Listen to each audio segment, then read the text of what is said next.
আমি হচ্ছে হৈমন্তী দাস, আমার মেয়ে হচ্ছে বিদিকা দাস। ওর এখন 6.5 মাস বয়স। 6.5 মাসে সাধারণত বাচ্চারা মানে বসতে পারে, বা এই যে ঘাটটা দেখছেন এই ঘাটটা তো শক্ত হয়ে যায়, কিন্তু ওর এগুলো কিছুই হয়নি।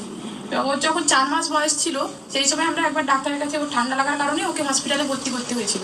সেই সময় ডাক্তারবাবুকে বলেছিলাম, ডাক্তারবাবু ওর সঙ্গে তো যারা যারা হয়েছে 4 মাসে তো বাচ্চাদের সবাই বলছে যে ঘাড় শক্ত হয়ে যায়, কিন্তু ওর তো ডাক্তারবাবু এখনো ঘাড় শক্ত হলো না। তখন ডাক্তারবাবু বলছে ওর হয়তো ঠান্ডা লেগেছে, দুর্বলতা আছে, ওই কারণে হয়তো ওর এখনো ঘাড় শক্ত হয়নি। কিছুদিন অপেক্ষা করো, 10 দিন পরে ওকে একবার চেক আপে নিয়ে আসো। তখন আমরা 10 দিন পরে ওকে চেক আপে নিয়ে যাই। চেক আপে নিয়ে যাই, ডাক্তারবাবু এখনো তো ওর ঘাটটা শক্ত হলো না, আর ও হচ্ছে বাচ্চারা যেমন পা তোলে সেরকম কিছুই করতে পারে না। তখন ডাক্তারবাবু বললো তাহলে তো এটা চিন্তার বিষয়, তাহলে আপনারা একটা টেস্ট করুন। বলে ওই ডাক্তার পিপি গিরি আর কি, চিলড্রেন হসপিটালের ডাক্তার, ডাক্তার প্রচুর গিরি, উনি হচ্ছে এই এসএমএ বলে একটা জেনেটিক টেস্ট করতে দেয় আর কি, এসএমএ বলে। এবার এটা সম্পর্কে তো আমরা কিছুই জানতাম না। ওই বললো যে ওই টেস্টটা মানে হতে 20-25 দিন পরে মানে এই টেস্টটার রিপোর্ট আসে। তখন 20-25 দিন পর রিপোর্ট আসলো, এবং রিপোর্টে ডাক্তারবাবু বললেন যে ওর হচ্ছে এসএমএ টাইপ 1, ওর হচ্ছে পজিটিভ এসেছে। এবং এই অসুখটা আর কি মানে বিরল থেকে বিরলতর একটা মানে অসুখ, মানে যেটা 10 লক্ষ বাচ্চার মধ্যে একটা বাচ্চার এই অসুখটা হয়। আর এই অসুখটা হলে মানে ওর মস্তিষ্কে যে প্রোটিনটা তৈরি হয় সেই প্রোটিনটাই ওর শরীরে তৈরি হচ্ছে না, তার ফলে ওই যে ঘাড় সাজা করে বসতে পারছে না, যে মানে ছেড়ে দিলে মানে পড়ে যাবে। তারপরে মানে উল্টাতে পারে যে বাচ্চারা 3-3.5 মাস পর থেকে সেগুলো কিছু মানে ওকে শুয়ে দিলে ও শুধু শুয়েই থাকে, মানে এছাড়াও আর কিছুই করতে পারে না। মানে যত দিন যাবে ওর নার্ভগুলো শুকিয়ে যাবে, আর ততই মানে ওর কার্যক্ষমতাগুলো কমতে থাকবে। এবার সেই কারণে ডাক্তারবাবু বললেন যে পিয়ারলেস হসপিটালে সংযুক্তাদের কাছে যাওয়ার কথা, এবং আমরা সেখানে গেলাম। উনি বললো যে আগে তেমন এর কোনো চিকিৎসা ছিল না, কিন্তু এখন অনেকগুলো চিকিৎসাই বেরিয়েছে।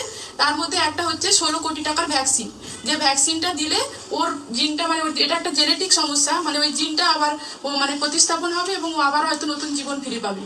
তা সেই কারণে আমরা আমাদেরকে যারা গাইড করছেন, আমরা হচ্ছে সেইভাবে তাদের কথা মতো সোশ্যাল মিডিয়ার মাধ্যমে মানে ক্রাউড মানে ইম্প্যাক্ট গ্রুপ নামে মানে এনজিও সংস্থা আর কি, সেখানে আমরা যুক্ত হয়েছি, এবং তাদের মাধ্যমেই আমরা সেই টাকাটা তোলার মানে ব্যবস্থা করছি আর কি। জয় আনন্দময়ী সোনামায়ের জয়। সকল ভক্তদেরকে বলছি, এই যে বাচ্চাটার কথা নিশ্চয়ই তোমরা শুনেছ, এই বাচ্চাটার মা কি বলল সেটাও তোমরা শুনতে পেলে, কিভাবে কি অসুখ হয়েছে সেটাও তোমরা বুঝতে পারলে। একটা ভ্যাকসিন দরকার, তার জন্য 16 কোটি টাকা লাগবে, সেটাও তোমরা সবই শুনেছ। আর অনেক ভক্তরা সবাই জানে। তো সত্যি আমার নিজেরও খুব খারাপ লাগছে যে এত ছোট বাচ্চা, মাত্র 6.5 মাস বয়স, তার এতটা মানে এমন একটা রোগ দিয়েছে ভগবান, যে সে মানে আস্তে আস্তে ঘাড় পা নাড়া এগুলো বন্ধ হয়ে যাবে। তো যাই হোক, এত সুন্দর করে তো কথা বলতে পারি না, তোমরা জানোই।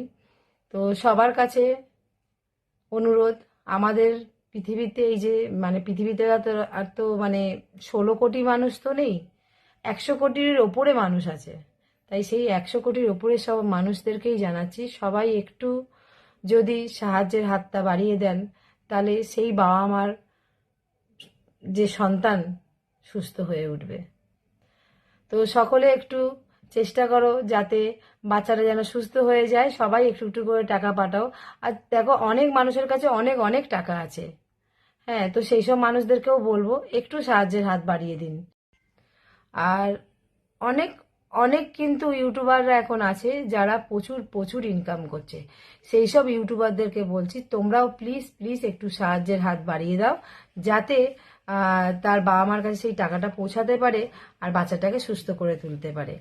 তারপরে অনেক বড় বড় মানুষেরা আছে যারা প্রচুর প্রচুর টাকা ইনকাম করে, ভালো ভালো যারা চাকরি করে, ভালো ভালো যারা বিজনেস করে, তাদেরকেও আমি বলছি তোমাদেরও অনেক টাকা, তো তোমরাও কিছু কিছু করে যদি একটুখানি পাঠাতে পারো এই যে বাচ্চা বাবা মাকে, তাহলে এই বাচ্চাটা কিন্তু সুস্থ হয়ে উঠবে। তাই আমার সকলের কাছে এইটুখানি অনুরোধ যে সকলে একটু একটু করে টাকা পাঠাও, দেখবে 16 কোটি টাকা ঠিক এসে যাবে, আর বাচ্চাটা তাড়াতাড়ি সুস্থ হয়ে যাবে। তাই একটু তাড়াতাড়ি সবাই টাকাটা যদি পাঠাতে পারো খুব খুব ভালো হয়। আর আমি আমি এখনো পর্যন্ত কিছু তো সেরকম করতে পারছি না। আর আমার চ্যানেলও আছে, এখানে দেখতেই পাচ্ছ, সেই জন্যই এই ভিডিওটা ছাড়া। আর আমার এই চ্যানেলে যদি সেরকম জায়গায় আমি একটা পৌঁছে গিয়ে থাকতাম, তবে মানে কি বলবো, তাহলে আমি সবার প্রথমে টাকা পাঠিয়ে দিতাম, যতটা পারতাম পাঠিয়ে দিতাম।